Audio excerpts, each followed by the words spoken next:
Hi, everyone. We are back. Welcome back. We were here last Friday, but you're very good at noticing things and very particular about things. You would have realized that David was not here, but I he is was back. not So don't worry here, about it. Yes. So he but was on now I am vacation. here. Now he's here. So let's just jump into it. How are rates looking? How have things been since you've been gone? Well, Vinny, if you've been listening to these wonderful shows, and I know we have millions of fans, but the key thing to really notice is we were telling you that eventually rates are going to spike and have some problems. Well, we got that. So if you go back to starting as of last Thursday and Wednesday, you've had nothing but pretty much a deterioration of interest rate market, where prior to that you had a massive, things dropped, and now they're ticking back up. I mean, literally, you had a reprice on bad interest rates on Thursday, you had a reprice for bad interest rates on Friday, and then you had it again today. So what does that mean in a bigger picture? So for those of you who were listening to updates and actually locked in your rates when we were telling you to, you did way better, because now, right now, like I'll just use an example. You could have locked in prior at like 2.625, no points. Today, that same thing is going to cost you 0.75. That's a massive increase in cost right there. So we're watching the bond market deteriorate, and that is not good. And I'm hoping this week that some data is going to come out that's actually going to push things back down, because what we don't need right now, for those of you buying, you love the low interest rates. When rates go up, though, more people are going to list their houses, and that will calm the market quite a bit, but you will pay more on a monthly basis. All right. Well, I'm not pointing at you. I'm not pointing at you. I'm pointing at, those other people. Well, talking about calming the market, if you were with us on Friday, you would have known already. List to sold is slowly trickling down. In July, we were at a little under 104%. Okay.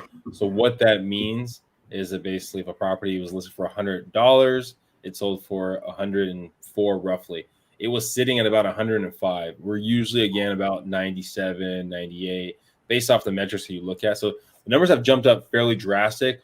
Also, again, if you were with us last week, you'd see that the median sales price, okay, across the board, all right, for detached properties is kind of balancing off a little bit. Balancing off. Also, median home prices across the board balancing off a little bit, right? So rates are trickling up.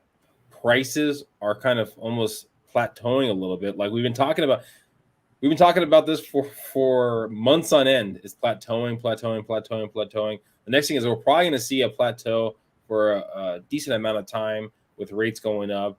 The question is going to be, yes, the moratorium on evictions has gone away across the board, but not in California. That's been pushed off till end of September. So which I predict will end up being pushed off again. Well, supposedly they said that they're not going to push that off again. They said for anything that we do, we're not going to push it off again. Supposedly that's what Newsom said, but again, who knows? We don't want to talk politics. Let's stay away from that. Let's just stay in the gray area and say we want what's best for everyone. Yes, we want what's best for everyone. So we are seeing that stagnate the market, rates going up a little bit. So just something to think about. Do you foresee rates trickling back down? Or do you think they're going to be? When you're mentioning that, I wanted to look at something really quick. And do I think it's going to trickle back down? I do. I think you're going to get a rebound, but I think that's going to happen probably within the next 2-week period, because it doesn't happen instantaneously. That is the problem. When rates jump up, we get certain ceilings that we hit, and it doesn't come down as quickly, which is when you're buying a house and you hear your lender always tell you, hey, do you want to float? Do you want to lock? Well, the reality of it is we're telling you that because rates go up very fast and down very slow. So this uptick we've had, yes, are rates still actually, phenomenal and really good? Yes, they are. Were they better last week? 100%. So I still think there's a lot of area that we could get some stuff to come back down again, but it's gonna take a lot of pressure. And like this week, like you got to look at it. This week on Wednesday, you have the consumer price index being released. That's one of the most significant market impactors. So, that's also going to show you once again more inflation. And if the inflation comes in higher and higher, that is bad because basically rates are going to climb. Like they will have to cool inflation by raising rates, which will, have an adverse effect on the housing market, Vinny. And as you've been talking about, more houses are already coming to market. And for those of you who were trying to sell at the peak of the market, there's more listings now than there was before. So, all right, I wanted to bring this up right here. Let's see. So, we're talking about the average. Okay, right here. So this is the average price per square foot. Okay, it's gone down. Now, mind you, average basically uses the outliers, right? It takes all the properties and then divides them, and that's where you get the average. Okay, just back to old school math right there. Okay, old school math. Old school math. So if you do the average, right, we're at 548, right? Now it's at 537. The median, right, puts us at 590 or 494. Now the median is ... and then go with the middle dots. All right. Dot. Is that a joke or is that if we have three different numbers, you basically take the middle number. All right. If for the average, you add the three numbers together and you divide it by 3. Right. So be aware that based off the only reason I bring this up is based off the stats you're using or listening to. Be aware if they're using average, median, because that can change the way you look at things. Because if you're looking at the average, you're thinking, oh, well, what did that say? 537, right?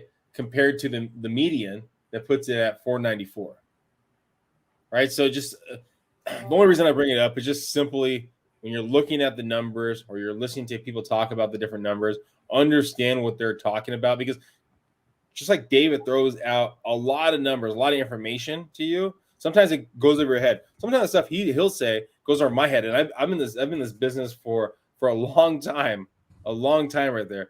And a long time. Vinny, I mean, long time, my friend. When I met you, you were only in a smaller limo. Now you have a big limo, and you've graduated a lot. With David and his joke, but yeah, just take a listen to what's being said right there. The biggest takeaway is rates have gone up. I mean, they possibly, just like they went up, I want to say around like May time or somewhere around there, or June, they went up a little bit. They came back down a little bit. Hopefully, they'll trickle back down again. The big thing is talk to a lender if you are thinking about buying in the next couple months. Talk to a lender. It doesn't mean just by talking to the person, doesn't mean you have to use the person, buy right now, but it gives you the information available, because if rates do trickle back down, right, you're only going to lock those rates in when you're under contract. So if, let's say, rates go back down tomorrow, but they're scheduled to go, I mean, they look like they might go back up in a week from now or 2 weeks from now, right? It's easier to have that kind of property lined up under contract than basically go, oh my gosh, I got to buy right now. Let's go take a look tomorrow. We need to put an offer on one of these properties. Take the time, take the movement, talk to Dave, right, and figure out what's possible. So we want to keep this under 10 minutes. Feel free to reach out if you have any questions. Do you have any last words, David? I think the ride is slowly, when fall comes, Vinny, I think we're going to be in for an interesting ride. And I think we may get a little bit more normalization of the market. Does that mean that housing is going to plummet? And for those of you out there who keep calling for foreclosure wave, it's still not coming. Sorry. So I just want to put that out there once again. I know you've elaborated on it, but this giant foreclosure wave that people think is coming, it's not. Like, I'm sorry. Yeah, I mean, from a lot of different lenders that I've talked to, people high up, it really feels like they feel like they've learned from their lessons of the past. State income loans, we really don't have those. I mean, there's some. There's there's some, but not to the degree I think it was before. I mean, so it's you have things like that are playing out, yet it doesn't seem like it's going to be as crazy as it was in the past. There's going to be probably one-offs, REOs, things like that are going to happen. But anyways, that's for another show. Please subscribe, please share, and reach out. Have a great one, everyone. Thank you.